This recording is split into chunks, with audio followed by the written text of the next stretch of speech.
founders We are. of Do Good Seville. So Do Good Seville's been doing some big time things in Charlottesville. We'll talk about that today on the show.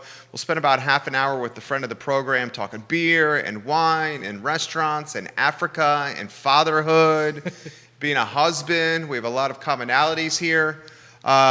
This man loves to stay busy. Is that safe to say? That's a pretty smart assessment. Yeah, he likes to be doing things, and he is often doing things that better this community. Share a positive word or some positive commentary with Carrie Rock by putting it in the comment section. Put it in the comment section, and I will relay it on air. Johnny Ornalis, welcome to the show. Marcy Gates. We were just giving you props about your social media talents at 3 Notch. Hello, hello. Alex Erpy, hello. Welcome to the broadcast. Keith Wills, hello, and welcome to the broadcast. Nancy Gill, hello. You now have 1, 2, 3, 5 states chimed in the program All here. right, let's see if we can get international by the end of We, this. hey, if you're one of Carrie's friends and you're international, log in and let us know where you're watching. In fact, why don't you guys let us know where you're watching, and we'll drop we'll drop where you're at on the show here. That's the dynamic aspect of the program. It's interactive. Judah Wickower, my friend, we can start when you're ready, sir.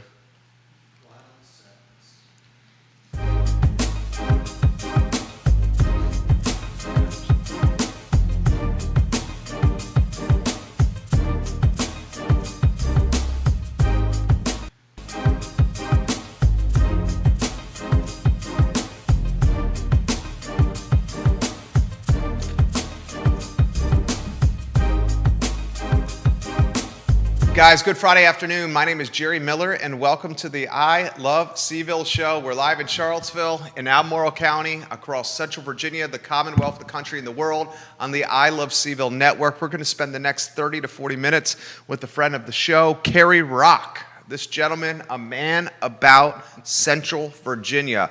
Whether it's philanthropic, nonprofit, charity work, whether it's supporting restaurants and breweries and wineries in the area, whether it's just being a friend, a husband, a father, Carrie Rock has a lot of positive things going for him. Thank you to Ting, Crazy Fast Internet, for being a part of the I Love Seville network. We love Crazy Fast Internet by Ting here at I Love Seville. Judah Wickower, director, my friend, if you can go to the studio camera, and let's welcome Carrie Rock to the show. How are you, Carrie? Doing pretty good. Thanks for having me on today. It's our pleasure. We will talk shop, and shop for us is beer, wine, being a dad, being a husband.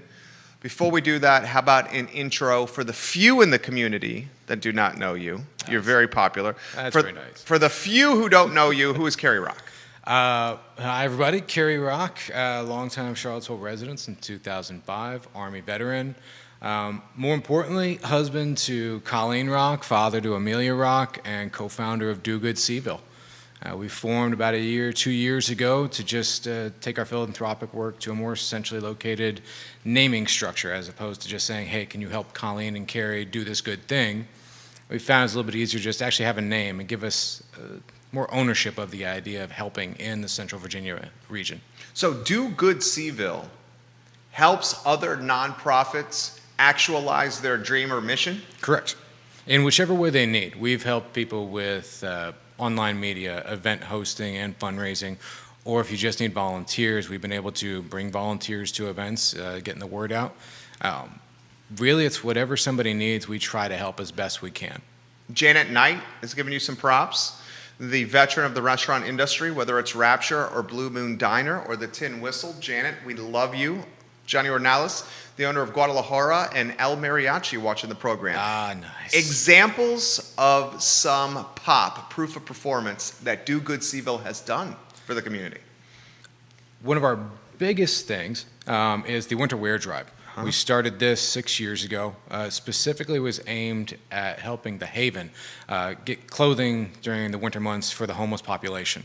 That started out with having beers at Champion and throwing out some flat tables to now the Sprint Pavilion provides their location. We were able to help over 200 members of the homeless population this past November with getting regular clothes, warm weather jackets, sweaters, boots, things like that.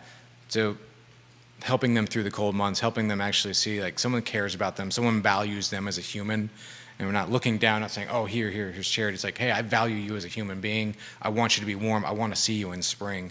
And seeing people still in the mall now on a rainy day out there, I can ID at least 5 of the jackets that we've given out. That's awesome. That are out there being able to help people. So seeing that.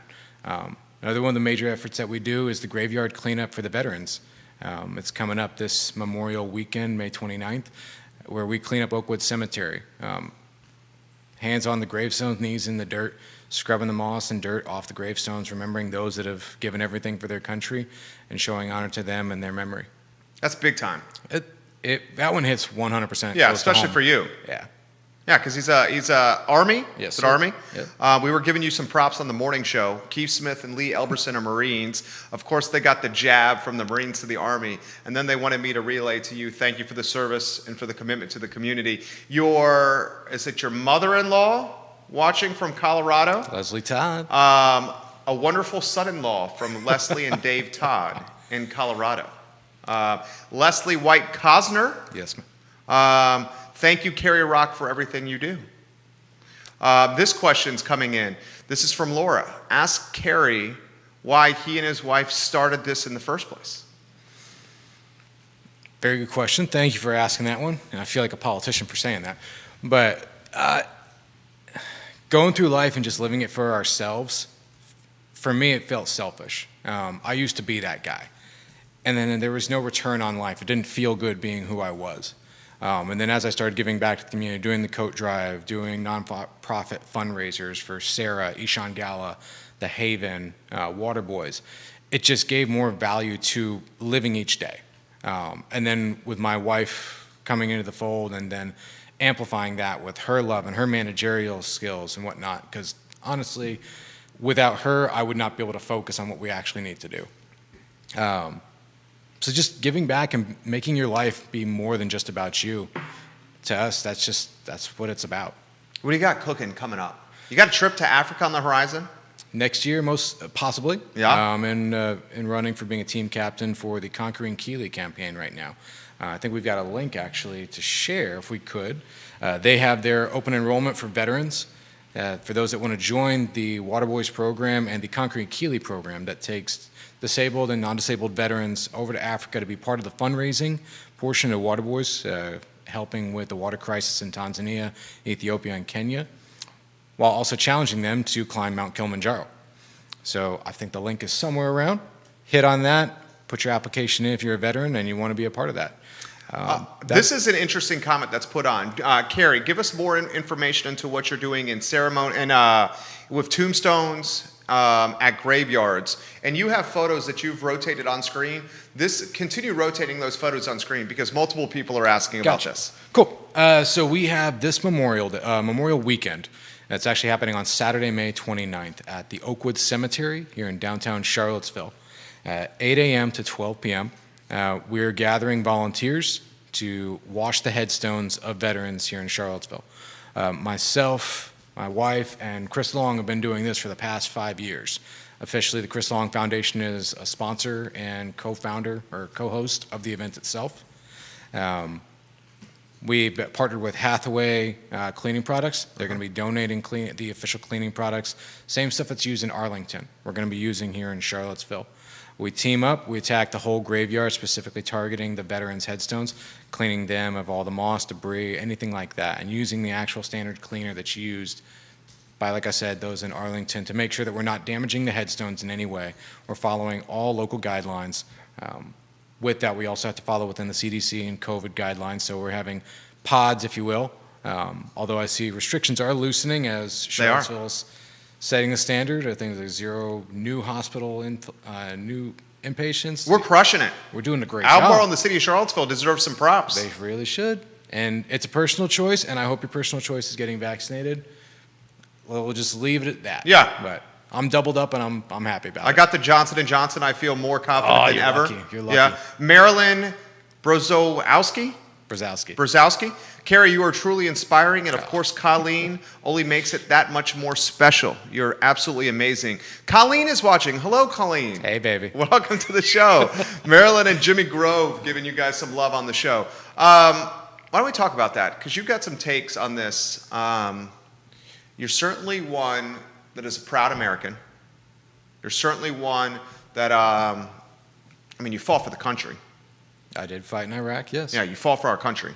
So liberties and freedom mean as much to you, if not more to you, because you're willing to risk your life for liberties and freedom and what this country stands for. So where I'm going with this is, how do you think we've handled COVID, this pandemic, how we've gotten out of this? The unfortunate aspect of it is masks and the vaccination have been so politicized, They have. as opposed to just being a way for us to get over the hump. Yeah, this is funny. I was actually having a conversation with one of my best friends, Jamie, about this specific topic this morning. And it gets radicalized to where you're either one or the other. Yeah. And that's seems to be a lot of things in the political sphere and just the world sphere. We don't have the ability to have a conversation, just different opinion. Certain things, no. Like, if you like Nazis, no, you're wrong, and you should get punched in the face. Sure. Like, that's it. But it's like there's other things like vaccination. Having a child now, I understand some parents are afraid of certain things on that. The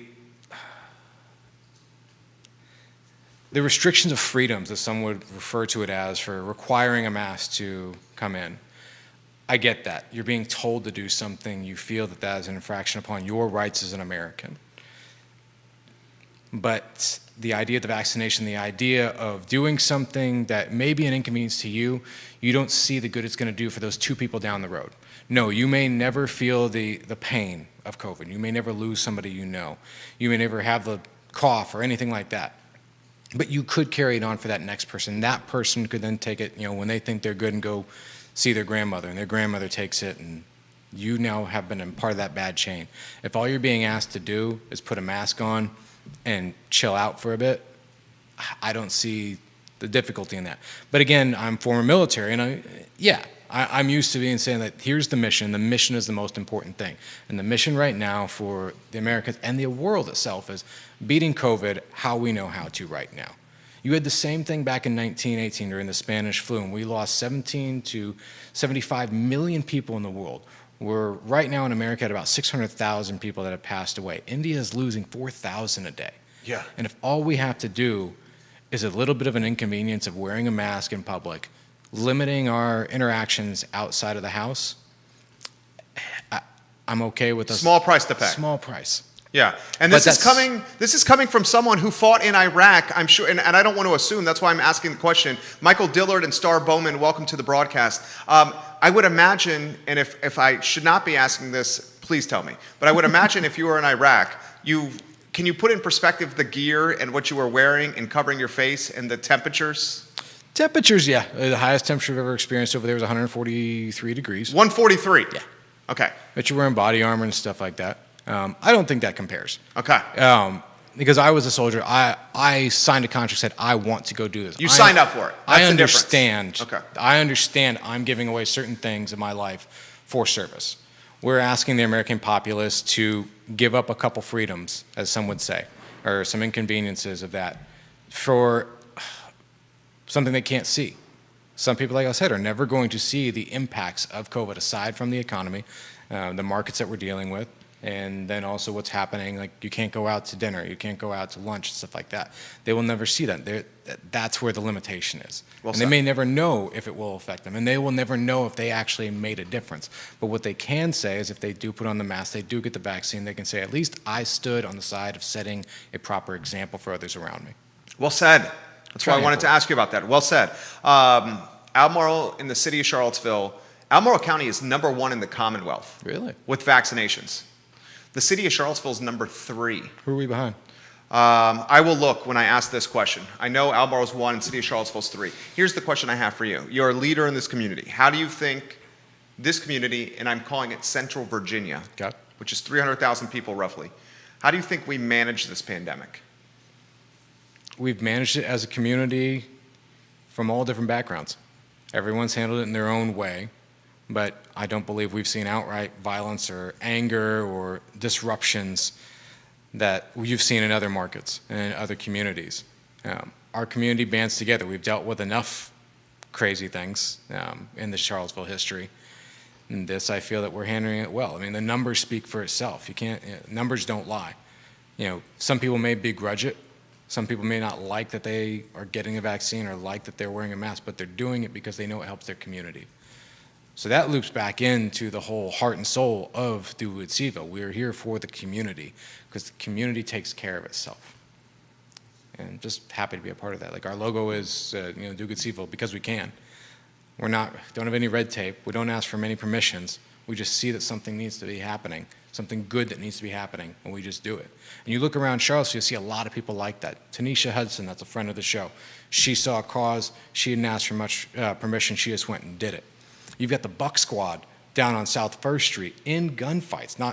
They are trying to mediate anger and violence in the streets, literally getting shot at to stop the shooting.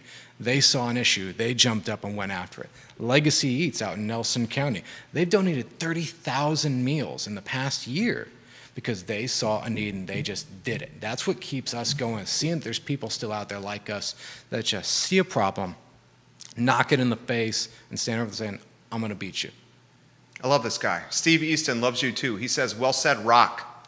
That's from Steve Easton. He said, big, huge facts from Carrie Rock. That's Steve Easton. Steve Easton is of Legacy Eats.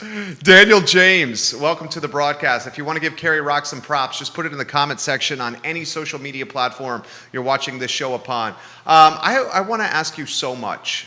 Please do. That's why I'm here. Fatherhood. Oh. How did being a dad, we're both young dads, being a dad, your beautiful daughter, you said is 15 months old? Yes, sir. How did being a dad change your perspective when it came to this pandemic?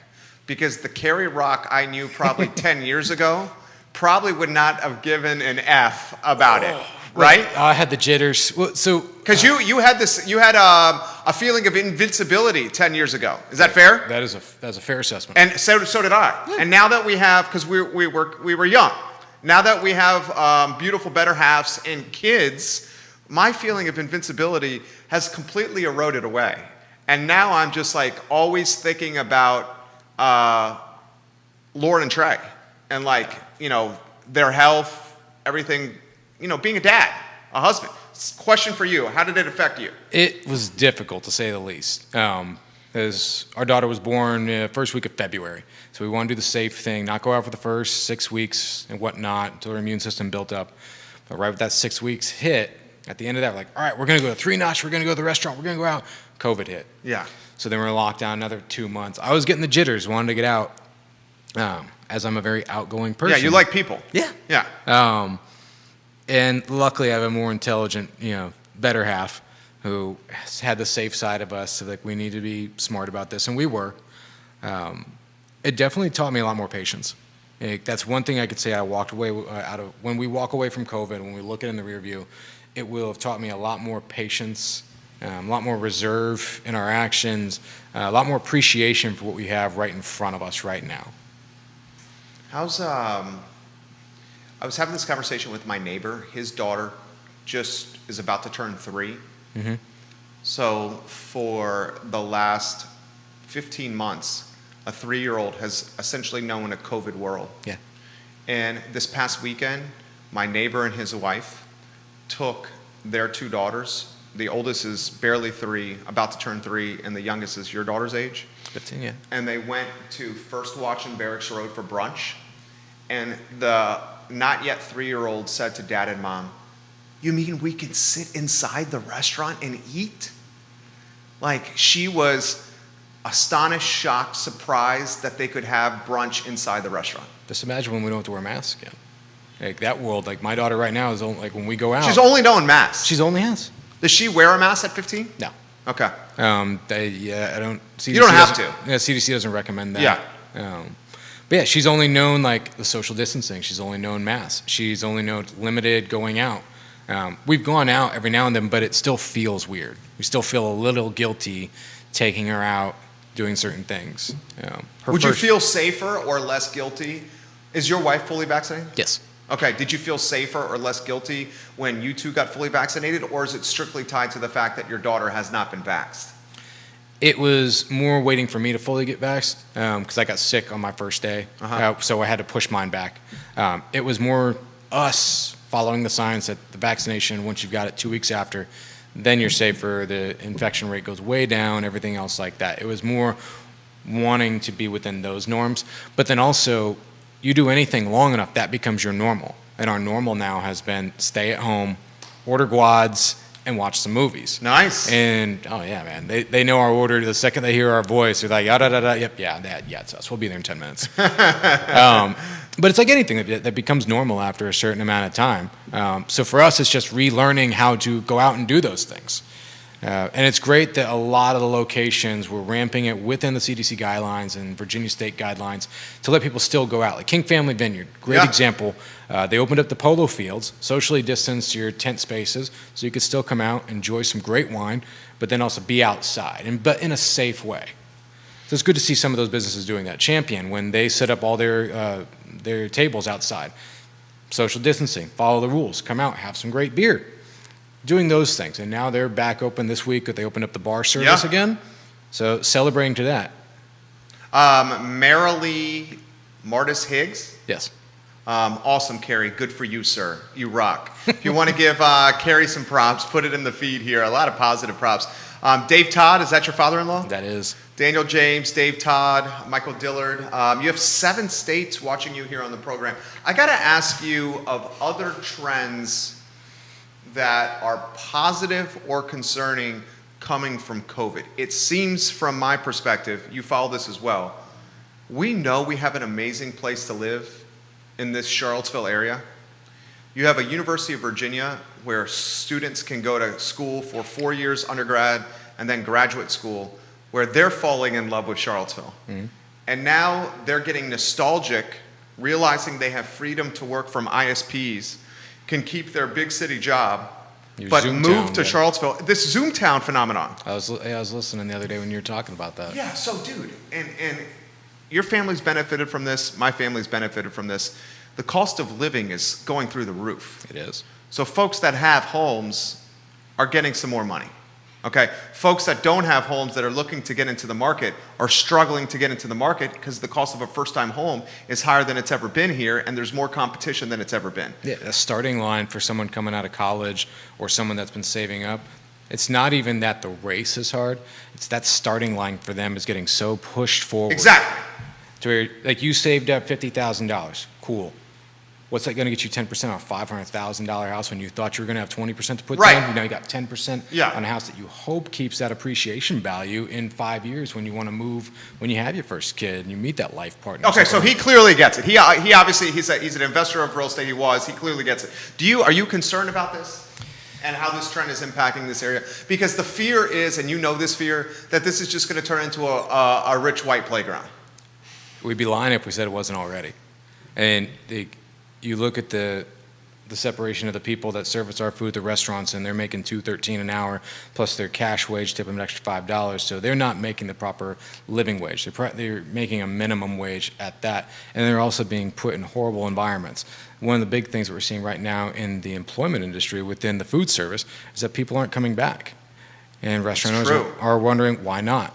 And one of the big things is, like, if you're paying an hourly wage like that, those employees, they were receiving the unemployment benefits, which assisted them in moving forward. But they were also given a year where they couldn't work in the restaurant. And those people are go-getters and workers. So they just figured out something else to do. They found new skills. Yeah. And they got new skills and they got out of the industry. And they don't want to go back to a place where you're working 12-hour shifts, hoping that you get good clients come in and tipping you well. When you have to live for when you base your salary off of tips, that leaves such a level of instability in just your mental health, and you don't want that.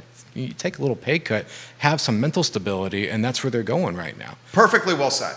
He's exactly right. That's exactly what's happening. Okay, so how do you fix this? How do you get people back to working? I'm sure you've thought about this. In the food industry, I would say you have to come up with not a minimum wage, but a living wage for those people that. So you say raise the wage and that'll get people back to working. I doubt I'm getting a free beer anywhere out of this one, but yeah, I'm pretty sure. Like, show respect to the people that are going in there day in, day out, the line cooks, the chefs, the waiters, the waitresses, the baristas. Like, pay them what they need to be paid. And you'll get good people. When you pay good, you get good. Well said. Wilson Ritchie put out a Facebook post earlier this week. I know you admire Wilson. I admire Wilson. $50 to $70K for an executive chef. He's searching for an executive chef. He said it's $50,000 to $70,000. Please, someone apply. Begging for application. I don't know what a normal wage for an executive chef is. Neither do I. But 50 to 75 is above the national average Yeah. for income. So, I mean, I already got a good job. If not, I could make some pancakes, some bacon, Gary Rugg, get him in pour the you chef's some hat. black coffee. There you go. Let's do it. So I'll throw this to you. The University of Virginia is admitting more students than they've ever admitted before. They had 48,000 applications for the fall semester, which was a UVA record for the fall. Okay. Realtor Magazine, so that's the young end of people coming to Charlottesville in the area, taking up inventory. Realtor Magazine said that the Charlottesville metro area, the second most popular in America for baby boomers to move to. So that's the other side of the spectrum. Students coming here more than ever, baby boomers coming here more than ever. The middle part of the spectrum, a company like Dexcom is setting up its headquarters, one of its headquarters in Derry Central. Oh, nice. And Dexcom could potentially bring out-of-the-market employees at high-dollar wages to Charlottesville to service one of their new headquarters. There's the middle of the spectrum. Why do you estimate they'll be out of Charlottesville employees? Well, they've said that they're going to bring some out-of-market. I hope to God that they hire within market because that's going to help with the cost of living and keeping the money within the community. But they said they're going to bring some folks out of the market to work here. So I guess my question for you is, if we have more students coming here than ever, we have more baby boomers moving to Charlottesville area more than ever, and we have from young professionals, middle-age standpoint, big-time employers attracting people from outside the area to move here to take up a job at a headquarters like Dexcom, like I just outlined. What's this community going to look like, do you think, a handful of years down the road? The biggest factor in this is if the housing market can catch up. If the builders can catch up, if the inventory can go up to a point, because right now, obviously, you know it, being a real estate guy, I know it looking for another house. There's no inventory whatsoever on the market right now that's attainable for those younger students that are coming. You say 48,000 applied, the student population's what, 22, 23,000, something like that. Not everyone's getting in. But yes, you're gonna have an influx of people that fall in love with Charlottesville. That's great. You have Dexcom that's gonna provide the jobs. Great. You have the baby boomers that are investing in that. You would think all of that would provide the builders the incentive to build at a rate to where they can push it out, not at high market rates, but at attainable market rates, so that they can make profit by volume instead of profit by individual purchase. And I'd hope that's how the market would correct. I don't see it correcting for more than 3 or 4 years, but... What did you guys do with your housing situation? So we sold the lake house and Colleen's house, and we ended up keeping the big house on Henry Ave. Nice. It's just there was nothing that met our needs, and we were stressing out trying to, and you look at what's available out there more and more, and then you start like taking something off your required list, and then you're compromising. So what we're planning on doing is just reinvesting in the house we have that we do love. It's just we'll need to make it bigger. Is Colleen good with this being home long term? She can't see me. Really. She's watching. She's watching. We had to talk that Charlottesville is going to be our home for at least the next 2-3 years. But nobody saw COVID coming. Whatever life hands us, I know that we will tackle together. And if that means we tackle it in Charlottesville, great. That means we tackle it down in Florida, great. As long as I'm with her and Amelia, that's what we're going to do. I love it. I love it. So this comes in via Twitter. Carrie, if we raise the wages at the restaurants, wouldn't we risk having less jobs available at the restaurants and menu prices going up? Yeah. It's from Jackson on Twitter. That's the double-edged sword of it. Everything costs money. But the quality of what you'll be provided, if you properly take care of your employees, always outweighs the negatives. You have happy employees. You're a man about town, obviously. Mm-hmm. You can go to a restaurant, you can get, a steak cooked perfectly at 2 different places. You have a waiter or waitress that's brought in at a low wage, not trained properly, and just like, here's your meat. Or if you have someone that's paid properly, that loves coming to work, enjoys the staff, enjoys the management, enjoys the experience, and wants to share that experience with you, they're a happy employee. They're like, oh, well, this is our perfect filet mignon cut. Actually, we've got it at this farm here locally, and I would suggest that you'd pair it with this wine. Oh, hey, let me get our sommelier over here to help you out. That experience is worth the extra money. And I believe the market will respect that. Well said. Chris, is it Kempre watching the program? Aaron Marie Davis giving you some props right now. Amanda, hold on, I'm going to get your name. Amanda Burns, class act right there. Carrie Rock, that's from Amanda Burns. Questions or props, if you want to give Carrie props or ask him a question, put them in the feed. This is a good one. Carrie, this is a question on the feed. Carrie, how will Charlottesville change or be different when the students return to school this fall? I don't think it's going to be changed or be any different, do you? The city deals with the influx as it is. Certain restaurants shut down for the wintertime. They shut down in the summertime when the students aren't going to be there. The corner is going to see the biggest influx. The housing market, I think, is the biggest one that you're going to see. You're going to get those parents that their kids in a 4-year program, when they come in, the market's already, not pinched. There's hardly anything out there right now, and there's going to be even less come August when the parents send their kids out and they don't want to pay the rent for 3 years, 1 year in-house. He's right. He's 100% right about this. But they're just going to scoop up whatever is available and then turn into investment property in 4 years. Johnny Ornelas owns El Mariachi and the Guadalajara at JPA. He's got a comment for you. Oh. Johnny says, I understand and agree paying better, but when you do that, pricing has to go up and will impact customers and will impact living expense. We'll fix on the short end, but will turn out the same in the long run, jacking up living expenses. He would know better than me as a business owner. I understand there's not a simple fix, or we would have it already. This is a compromise between the workers, representative of the workers, representatives of the business owners, and representative of the community. What will the market bear is always going to be the answer. Like if there's a certain wage, like maybe it's not 15 an hour, maybe it's 10 an hour. I don't know. I'm not a business owner. I'm a worker, but there's a wage that I'll take to do a great job. And there's a wage that I'll take, then like, okay, I'm coming in and you got my 8 hours. Chris Sempre, Chris, am I saying your name right? He said, how do you become so awesome, Carrie Ron? I surround myself with amazing people. It's his wife. It's his wife. It's Khalid. Surround yourself with people that aren't exactly like-minded, but are doers. They're not spending their Saturday just sitting on their couch chugging beers. There you go. They're out like running a 5K. They're taking care of their kids. They're doing business plans. They're volunteering. Surround yourself with people like that, and you don't need to look at me. Just look at yourself and be happy. This is from Grace, who watches our show all the time. She says, Jerry, ask your guest his take on the future of Fifeville. Fifeville. Why don't I throw Fifeville and 10th and Page in there? Because the future of Fifeville and 10th and Page, I think, could be potentially very nebulous.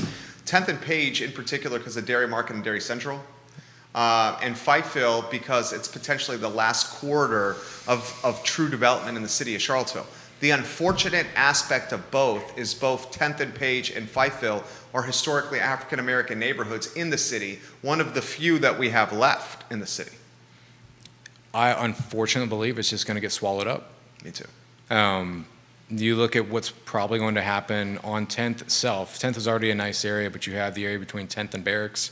Not 10th Barracks, 10th and the corner. Yeah. In that area. As Dairy Central expands and as the housing market goes up around there for the rentals or the ownership, a property value is going to go up. People are going to be interested in selling or renovating, and it's going to crawl. And unfortunately, that's going to hit low-income housing. I think you're 100% right. It's just... It's the downfall of progress. It's the idea of we can, but should we? What we should do, reinvest in what's already here. Fix up whatever you want to call low-income housing or affordable housing. Find what's affordable in our current market for those people that need help. And more than just the white roof, red brick, Section 8 housing and stuff like that. Treat them like equals. Don't treat them like you're trying to help somebody. Treat them like, I want you to be where I'm at. Let's do it together. This topic came up. Keith Smith, I'll get to this comment here. This topic came up and comes up often, how this area, our home, is just turning into, say, San Francisco or Silicon Valley. Came up on this morning's show as well. Is that where you think we're going? I don't see it not. The only way I see it not happening is if the market corrects, values plummet. Drop, and like if Amazon opens a new center or something, draws people away from Charlottesville. But Charlottesville has this weird magnetism for big companies, and It's because of UVA, right? it can be. You get your degree here, you fall in love with the area. stay. It's kind of hard not to like Charlottesville I stayed in after UVA. if you make enough money. True. True. If you make enough money, Charlottesville is a wonderful, wonderful place. But that's where, unfortunately, nonprofits like Do Good and others, that's where we step in. And we try to do what we can in our community to just make it a great place. Keith Smith has this comment that I will relay on air. Something I missed sharing this morning on Real Talk. At last night's Planning District Commission meeting, Councilor Michael Payne shared that Charlottesville PD responded to a total of 103 shots fired and serious gun violence incidents. This is an unprecedented scale of gun violence in the city of Charlottesville. If you think it's appropriate for this convo, I'd love to hear your thoughts on gun violence in Charlottesville. That's from Keith Smith. So What do you think is happening? retaliatory attacks. You have one that starts it and it just rolls downhill. I think it was back in 2013, 2014, we had 3 shootings and attempted two successful shootings and a third one that got stopped, and it was retaliatory attacks. At that time, I protested the hey ho, let it go. And that's just the idea that you have just street fights that are happening. But like that's specifically, I mentioned them earlier, the Buck Squad. The stat you said 100 or so shots fired. Now those may be between 10 different incidents. Like there's one that down here, there's 20, 30 something shots fired. One of them they found 53 shell casings. Yeah. I mean, So that's serious. that's someone reloading, or that's multiple people involved, and that was one way. Yeah. So that was planned, and that concerns me because that was only a couple blocks from where we're sitting right now. Yeah. But- literally. It is, and it's dangerous though that it's not being attacked head on, or it's not in the public view. We have these things that are happening, and you have nonprofits that aren't funded. The Buck Squad is just out there funding themselves, getting involved in these things, and they're stopping them. They're stopping the actual fights. They have had guns pulled on them, and they don't back down. They have had professional mediation to teach them how to do this, and they do it successfully. You're saying the Buck Squad in this area, They roll out. They've had guns pulled on them. Yes, and they've mediated that. They've had their life put in somebody's hand on the other end of a gun in Charlottesville. They didn't back down. They stood up to it. They used the mediation techniques they were taught, and they stopped the violence. So what we're seeing is just the ones that these nonprofits, it's the nonprofit that is stopping this. It's not Charlottesville PD. It's not a commission by our mayor, our city council. It's the civilians saying, fine, we'll do it, and we'll take it up. Why do you think this isn't getting more press notoriety? Why aren't there people in the streets protesting this record level of gun violence? Where's the media on it? Where's the media covering it? We do have the stats. It is there. It's not the headline. It's, Okay, let me play devil's advocate with you for the sake of a talk show. Please. There is, on the heels of the murder of George Floyd in Minneapolis, there's been a tremendous defund the police movement. Is what's happening in Charlottesville almost a conundrum? I don't believe it's related. Okay. I believe that the idea of defund the police goes back to our earlier conversation where it's either one or the other.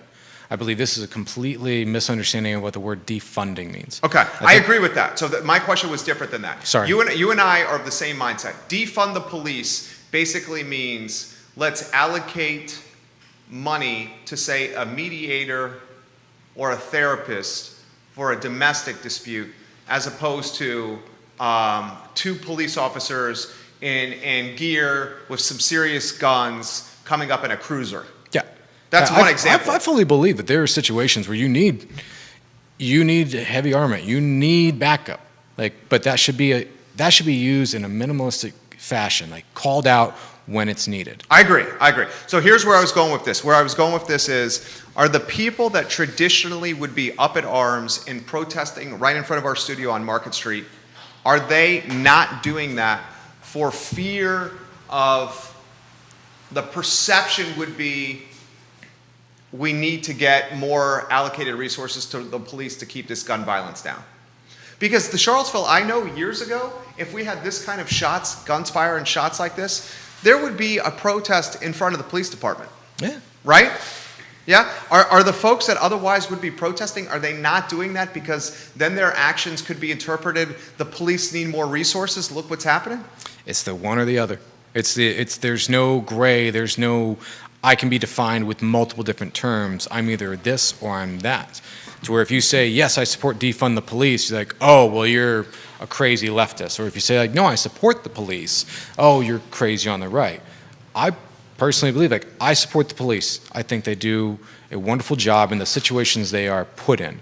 I do not fully support the policing, the training that we give. We train police the lowest of any industrialized country. We also put our police in situations that is almost unbelievable. Like in a 12-hour shift, an officer will go to a traffic stop. They'll go to a domestic dispute. They may go to a murder. They may go to petty theft. Now you think the emotional toil that takes, like think of that roller coaster all day long, and we expect our police to handle that exactly, clear cut with a level head at all times. That is a heroic job if they're able to pull it off. And the hundreds of thousands of police officers that do that every day, hats off to them. Now, those that can't, this is a tough job. But that's where I would understand like the demilitarization of the police. Why are we not investing in more mental health care workers with a badge, a social worker with a badge? Well said. Just someone that doesn't need to roll up on a kid that's truant in body armor. If a kid's late for school or something like that, a truancy officer in plain clothes and a badge, like, hey man, get to school, here's your warning. Steve Easton, I agree. He says, well said. See, I think that's what the defund the police movement is about. And unfortunately, just like masks and just like vaccinations, it's been politicized and manipulated and turned into this like very nebulous movement that in a lot of ways has lost its focus. So I think what you said is 100% right. So multiple people are saying on the feed now, and I see it from Jennifer, see it from Christopher, and I see it from Laura, then what should be done? Laura says, I'm a mom. I'm scared. My kids are in these streets. What are we doing to keep this from happening? The sad thing is I don't know. You lean on your neighbors. You be a good neighbor. You be there. Like, my street on Henry used to be one of the bad streets in town when I first moved in there. Henry Avenue? Yeah. In 2014, ordered some stuff from Target. The delivery company called like, all right, cool, we're going to deliver it. I'm like, well, I'm at work. Just leave it on the porch. He's like, I've been delivering for 20 years. You don't leave stuff on your porch on Henry Ave. I'm like, no, go ahead. Just do it. And it's just meeting your neighbors, showing them you care about them. Was your stuff okay? Of course it was. Yeah. I've never had anything happen. For a while, like before my daughter was born and before I was married, left my door unlocked all the time. Like, if you're afraid where you live at, I'm sorry, but I don't know how to answer that. Tad Abbey, Kerry Rock for city council. That would put too many laws and restrictions on me. What do you think is the image of Charlottesville outside of Central Virginia? I think it's conflicted. I think some people know us for what happened in August in 2017, if I'm getting that correct. That's right, 2017. I don't think people know what Charlottesville is anymore. I think what we want it to be is one picture. I think what we hear, like we're talking about gun violence, we're talking about wage difference, housing markets that are benefiting those with extra money and not those that actually live here. We're conflicted, but we love it. And it's difficult right now to fully answer that question. Because you're saying we're conflicted, but we love it, and it's easy for us. We know there's a problem, but we don't have an answer. Right, and on top of that, Charlottesville's been pretty darn good to both of us. It has been. We've been able white to find men. Work. Yeah, exactly. We're white men. We're able to find work. We have privilege. We know we have privilege, and we're able to build a family and provide for our family, own real estate. So we're fortunate here. Yeah. How do you look at the privilege and what you have going for you? I am thankful every single day for what I have with my wife Colleen, my daughter, the safety we have, financial security, mental security, physical security. But I'm thankful for that, but then I don't take it for granted. That's where we empower Do Good See Evil even more, to where if we have enough, then anything that's extra goes out to the community for a fundraiser or to purchase food, to purchase clothing, things like that. If you have privilege, use it for the betterment of others. Accept it for what it is. I'm not sad or angry at myself like I'm a white man doing this. Like, I'm sure I'm going to piss a lot of people off, and it's going to be a lot of comments about this bullshit. But yes, white privilege is a thing. Yes, I have it. But the fact that you can acknowledge that and use that for the betterment of something else, that's the only answer I have. Well said. I think that's a great way to look at it. If you have an advantage, use it for the advantage of others. There you go. TJ Drake giving you some props. Heath Forbes giving you some love right now. There's 9 states watching Kerry Rock on the broadcast right now. A lot of topics that I want to continue throwing to you. We're 45 minutes in. Can we go longer? Please. What'd you make of the mayor's poem? I thought that might come up. So we're making reference to Mayor Nikia Walker's statement or her poem. Do you want to give the background? It just running through my head for a second to give me 4 seconds so I don't screw this one up. Sure. I could give the background if you want some time to think. No. Okay. No. She's frustrated, and she has every right to be frustrated. Mm-hmm. But I don't believe she has the right to be frustrated as she was in a public venue like that. If anything else, at the end of her poem, maybe another stanza that says, "But I have the power to change it, and I'm going to." And this is how. Exactly. You are the leader. If you are a private citizen, you have every right to do that. The second you become an elected official, there is no privacy anymore. You don't have a private Facebook page. You are an entity of the city. You are an elected official. You are the one that we entrusted to do something. And yes, you are correct in all your statements in regards to that there is inequality. There is a disparity between race and wages, like we've stated in everything. But you are the one that was elected to do it. Give us a plan. If there's something in your way, tell us. We as a community will help you move it. We'll be there together. We've demonstrated numerous times in the show already that this community will come together when we have a leader, when we have a plan, when we have an idea. We can do that. So I'm not going to condemn anybody. She's angry, and like I said, I'm a white dude in Charlottesville. Right. I will never understand. What's it like to be a black woman growing up in difficult circumstances in the South, in Charlottesville? She's first generation college in her family. I'm sure she's a badass. Yeah. I mean, she is a badass. She has so many qualities of being a winner. I mean, she ran as an independent. She's the first black woman mayor in Charlottesville history. I mean, she basically said during A12, I'm going to get on council and make a difference, and I'm going to unmask the illusion, and she's done that. So many things, and so many people say I knock her constantly on the show. I think she is a badass. She's a winner. She did it as an independent. She went to college. Like you said, I can't imagine what it's like being a black woman in the South, growing up in a low-income situation. She has so many badass qualities to her. It's just, I thought the poem was not indicative of what a mayor should do. This is more than just her. It's any elected official. You are a representative of your people. And that means a lot more than I think our elected officials are taking it for. You were put in your place to do something for your constituents. It's not for your party. It's for who voted you in. Well said. Well said. Leslie Todd says you're on fire right now. She's watching, and this is his mother-in-law. She's watching in, is it Fort Collins? Yes, it is. And Fort Collins. Multiple people are saying that you should get in a position of leadership. Would you ever do that? If the variables were right, maybe. But right now, my focus is Colleen and Amelia. Yeah. And do good and do what we can in the community. And if do good turns into something more, that's great. Keith Smith, who's watching the show, gave us these the buzzers. We're going to do a trivia contest here with Kerry Rock on the show in a matter of moments. I want to talk more Do Good Seville, though. What are we missing? What needs to be highlighted? What should be out there? So we got one other event. This one's just we're taking part in.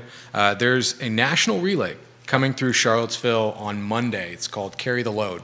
About 10 years ago, 2 veterans started this on the East Coast, and they take the flag down from the West Point Cemetery, and they road march it from West Point, New York, down to Fort Worth, Texas.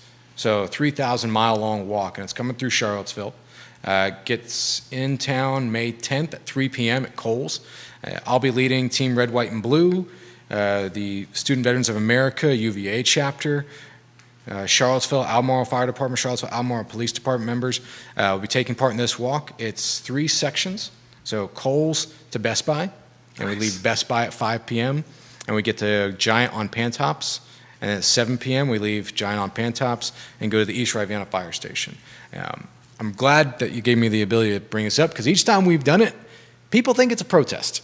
This is not a protest. This is just bringing a little bit more of meaning to Memorial Day, because these marches, there's now 4. One started up in Washington. You've got Central Mountain Time Zone, all now have their own national marches. They all meet up at Fort Worth, Texas, at the same time on Memorial Day.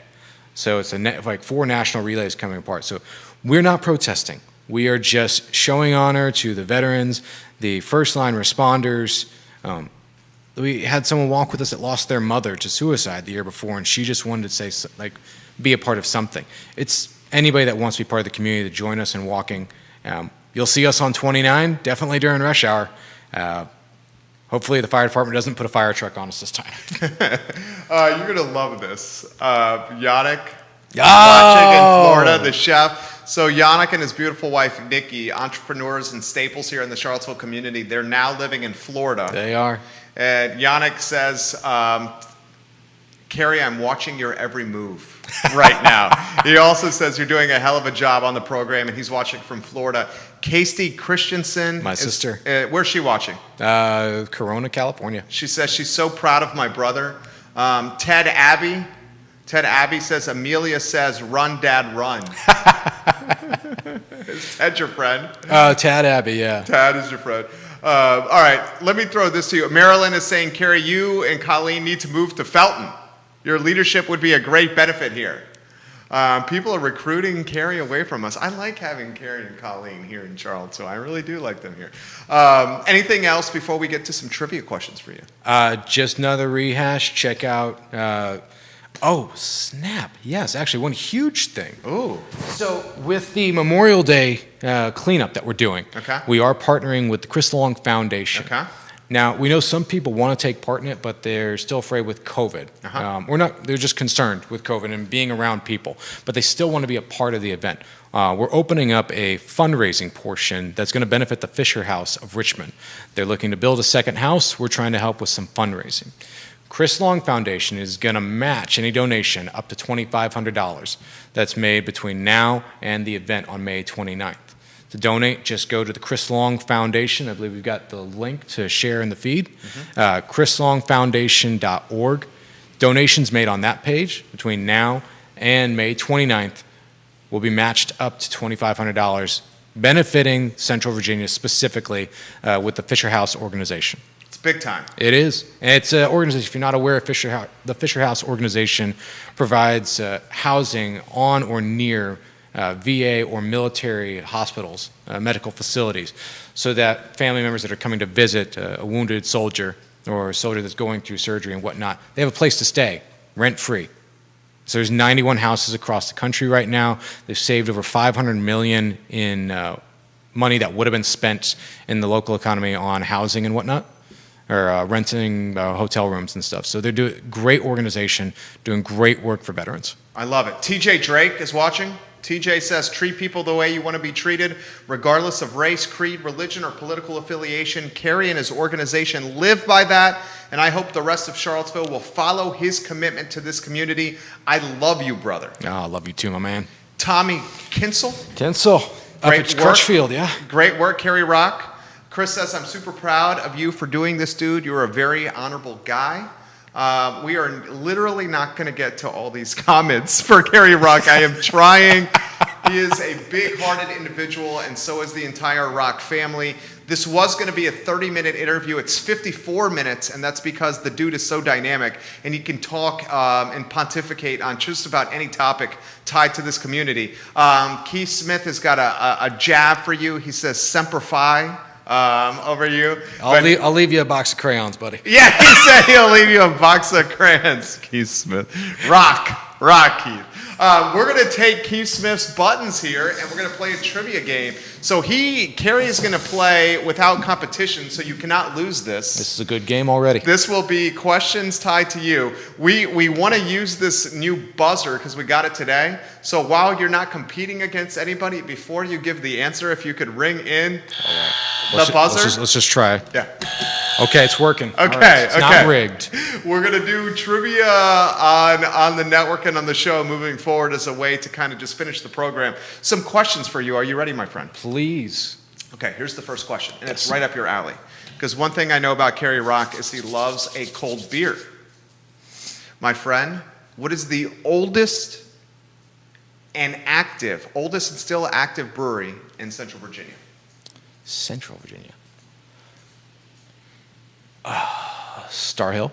Star Hill is the second Dang. oldest. What do you know this? Oldest but still open and active brewery in Central Virginia. That's none of the downtown ones. Oh,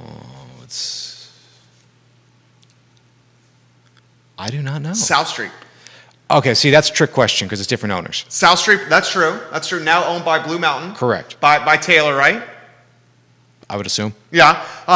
South Street was founded in 1998. Yeah. Star Hill was founded in 1999. Oh, so it's still close. Yeah, It's still close. South Street is the oldest but still active brewery in Central Virginia. I've been told, and tell me if you've heard this, I've been told that there was another brewery before Star Hill, and this brewery eventually turned into Star Hill. That was on West Main Street. I've been told it was Blue Ridge Brewery or Blue Ridge Beer Company. That's way before my That's before my time, too. Anybody can offer any perspective on that. The first brewery to service Charlottesville or Central Virginia, was it Blue Ridge Beer Company? I think it was. However, from an active standpoint, South Street, founded in 1998, Star Hill, founded in 1999. I got another question for you. Go for it. This question came up this morning. Did you watch this morning's show? Part of it. Did you watch the end? No. Okay, good. All right. What 8 counties touch Albemarle County? Oh, you asked this question back in the days of your trivia. I did. Okay. You have a good memory. So we've got, well. You want the dry erase board? You know what? For I can get you the dry erase for board. kicks and Studio giggles. camera, Judah. Here's the dry erase board. This is going to be bad. I am. Okay. Kerry Rock doing I Love Seaville trivia here on the I Love Seaville show. The question is, there's 8 counties adjacent to Albemarle County. Name those 8 counties. He gets, Kim Martin confirmed. This is what I love about social media. She says the first brewery in Central Virginia. Kim Martin, was it Blue Ridge Beer Company or Blue Ridge Brewing Company? And Kim Martin, was that located on West Main? Can you offer me more perspective on that, Kim? I would love more perspective. That would be amazing. Kerry Rock is writing down the 8 counties adjacent to Albemarle right now. See, I'm going back to my DOC days, and there's a prison in all of them. Oh. DOC days. Did you have to visit the prisons? Oh, yeah. I was the IT guy for Department of Corrections for 2.5 years, where we actually went inside the facilities. And fun fact, there's a school inside of every Virginia penitentiary, state penitentiary. That's where students can get their GED, and then they have facilities where they can do online courses as well. So I've got Buckingham, Fluvanna, Culpeper, Nelson, Buckingham, Fluvanna, 1, 2, 3, 4, 5, Albemarle. 6, 7, 8. I know people online are yelling right now, like, Yeah, this multiple people are putting in answers to the feed right now, literally. I can tell you. Tell me when you want me to relay it to you. So far, you've got them all right. All right, give me one. I'm gonna phone a friend. So Yeah, phone a friend. Phone a friend. Whatever the first comment you got. 6, 7. So do you have Louisa? Yes. You have Louisa. You have right Buckingham. there. He has Buckingham. He has Fluvanna. He has Louisa. Do you have Orange? Ah, missed Orange. Orange is the other one. Greene County, Rockingham County, Augusta County, Nelson County, Buckingham County. I'll give you guys the 8. If you want a good question for the weekend, Augusta County touches Albemarle, Nelson County touches Albemarle, Buckingham County touches Albemarle, Fluvanna County touches Albemarle, Louisa County touches Albemarle, Orange, Greene, and Rockingham. So they're the ones. Nice. One more? 1, 2, 3, 4, 5, 6, 7, 8. Did I say Augusta, Rockingham, Nelson and Greene? That's 4. Buckingham, Fluvanna, Louisa, and Orange is 8. Dang. So those are the 8. And I got another question for you. What you got? Okay, this is better. Okay, this is right up your alley. Clear off the whiteboard. Oldest restaurant in the city of Charlottesville. Whoa. Still active. Okay, I'm going to ask for one clue. Sure. Is it on the downtown mall? It is not on the mall. Did you think it was C&O? It's actually with Sal's. Sal's is the second oldest on the downtown mall. Okay, so not on the mall. Finazzo family actually owns the building Sal's is in. The Finazzo family, I believe they're 30 years plus in the downtown mall. C&O is the oldest on the downtown mall. It's not on the mall. The oldest restaurant in the city of Charlottesville is not located on the mall. And this restaurant is still active and in operation. Kim Martin says Star Hill used some of their equipment to get started. It was a restaurant brewery. Blue Ridge Brewery was located in the Star Hill space on West Main. Damn, Kim Martin, you are on fire right now. Kim Martin knows the answer to this question. Dang it. Do you know Kim Martin? Oh, yeah. Her and I worked together on the Sarah fundraising board. Kim Martin, you're on fire right now. So she has this answer. The oldest restaurant in the city of Charlottesville. Damn, she's good. Yeah. I'm thinking somewhere on the corner. It is on the corner. Okay, the Virginian? It is the Virginian. Oh, I used to bounce there. 1923. Yeah. That's They when it used to have a was cigar house in the basement. Yeah. Now owned by Annie McClure. The first restaurant Annie McClure owned in Charlottesville was the Virginian. Here's a new question. Where's the only escalator located in the city of Charlottesville? The only escalator in the city of Charlottesville. There's only one. You got some random trivia. Kim Martin managed the Virginian from 95 to 96. This is the amazing thing of social media. Have when you not used for had the Kim good. Martin on the show? I have not. I need to. Will you do an intro? Kim, meet Jerry. Hello, Kim. Nice to meet you. Kim Martin, you're welcome on this show anytime. Kim's actually, escalator. Yeah, the only escalator in the city of Charlottesville.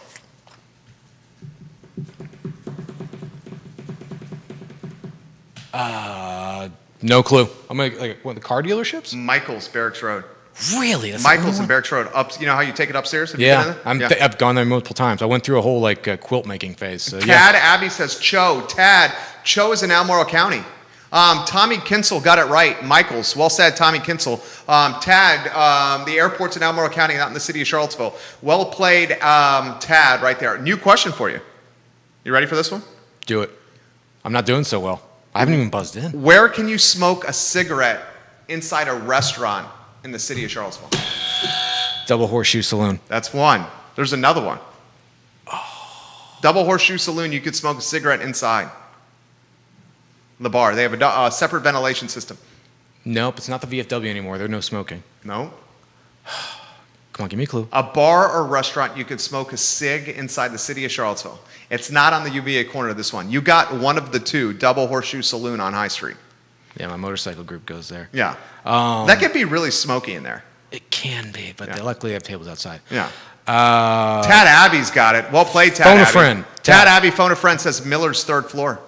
Still? Yeah, you still can. They have a separate ventilation. You can smoke cigars up there. I used to. Dude, I love Dang. cigars. But a cigar, haven't- when multiple people are smoking cigars in a small space, that can get stuffy. That's like classic 1920s style right there. Yeah, It's that's like 4 Mad feet of Men. smoke up top. Yeah. I got a few more. People are loving the trivia. A few more for you. You ready? Yeah. In fact, why don't I throw one more to you? There you go. This is right up your alley. Wood-burning fireplaces inside restaurants in the city of Charlottesville. How many can you name?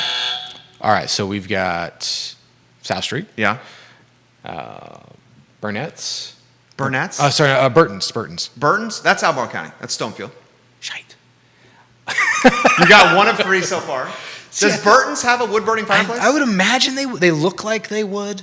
I don't know. Wood burning Burton's is. fireplace. But that is Albemarle County, though. So there's two C&O? more in the city of Charlottesville. C&O? C&O, okay, so we're torn on this. Would you call a stove A wood-burning fireplace? Did you have wood? Yeah, so Did it go, you would say yes? Did it turn into fire? Yeah, it does. It does. It's in the stove. I mean, All right, so we'll include, all right, if Carrie Rock says that it's included. All right, so there's 4. We'll include C&O on there, and I'm going to change my log with answers. So you have 2 of the 4 so far. Gosh darn it. But you would think I would know things like this. Yes, because this is up your alley. We like going and Oh, that wetting the means- whistle. So it's at one of the breweries. Well, you got the South Street. Yeah. The other 2 spots are not breweries. Ah, okay. I'm going to poll the audience. You're going to poll the audience. I am failing you, Charlottesville. I apologize. Tad Abbey's all over this. He says C&O. Name the wood-burning fireplaces in the city of Charlottesville. Folks, South Street, he got right. In fact, that's a double-sided one. At South Street. That one's nice. That's most sought after seat. Is that just that lounge Yeah, area? that lounge area is fantastic. Yeah. Yeah, it's fantastic. C&O, he got right as well. The one I'm about to tell you, when you hear the answer, you're going to be like, damn it, I should have known it. You ready? Go for it. Dirty Nelly's.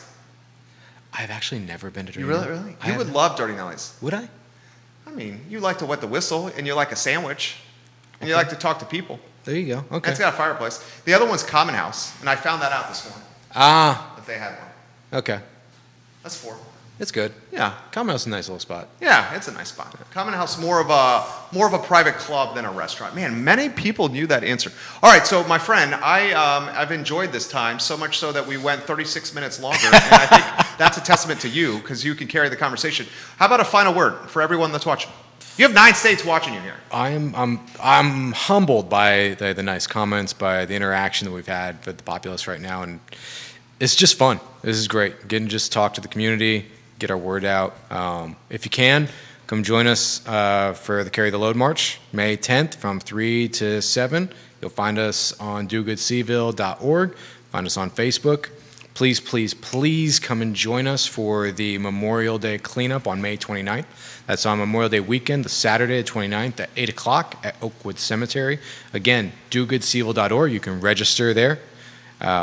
And also, you're talking to Sarah Martin. She's doing a fundraising for Walk for Sarah right now. I think it's still active. Kim Martin? Yes. Yeah. Check her out on Facebook. Check out Sarah Seville. They're doing their fundraising right now for the Walk for Sarah. Great organization, doing great stuff for the community. And also, thank you.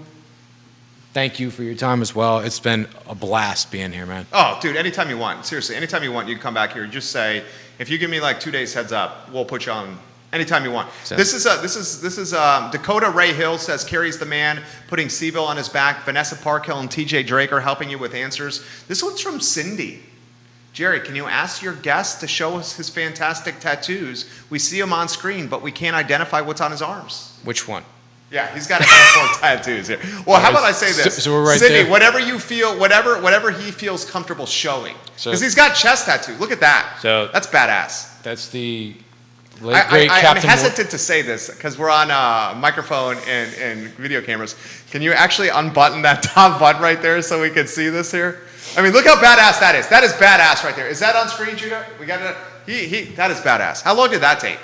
Say, that was only actual 3.5 hours of work. That's 3.5 hours? Yeah. Really? So Wow. this one, so this is done. Richmond has an amazing tattoo convention they hold in September and October. Okay. It didn't last year because of COVID. But this skull and then my family flower work Very nice. was done by an artist named Gene Coffey out of Long Island, New York. And this one was done by Brian Sanchez, I like that one. actually from Colombia.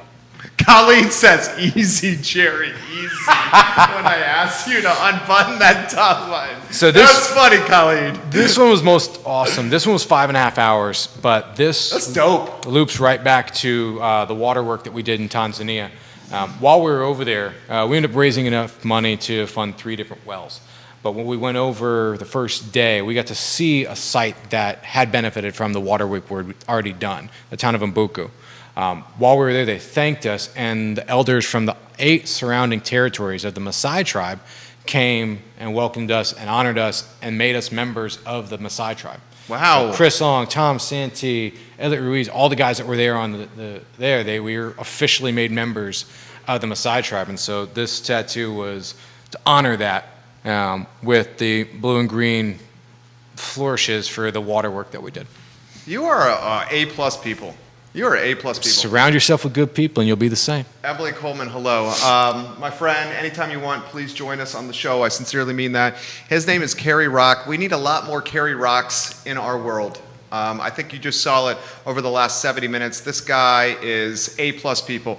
Multiple people are saying on the feed, take it off, Kerry, take it off, including Heath Forbes right now. He's going to be on the march with us, the leader of local team Red, White, and Blue. That's a different show altogether, Heath Forbes. A different show altogether. All right, Judah Wickhauer, you are A-plus. Did we get a good photo of Kerry?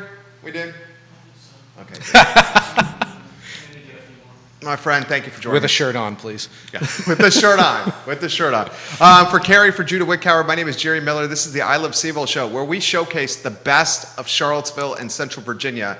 And I think Kerry Rock undoubtedly embodies that tagline and that mantra. You guys have a good weekend. When you're out and about this weekend, be safe, wear the mask, keep it local, and support the businesses we want to see survive this pandemic, because they need our support now. Please, I encourage you to do that. You guys have a good Friday. Take care. Good job, Kerry. Dude, So that was fun. Yeah, you're a natural. And you can like... You know, it's you pull it out of people.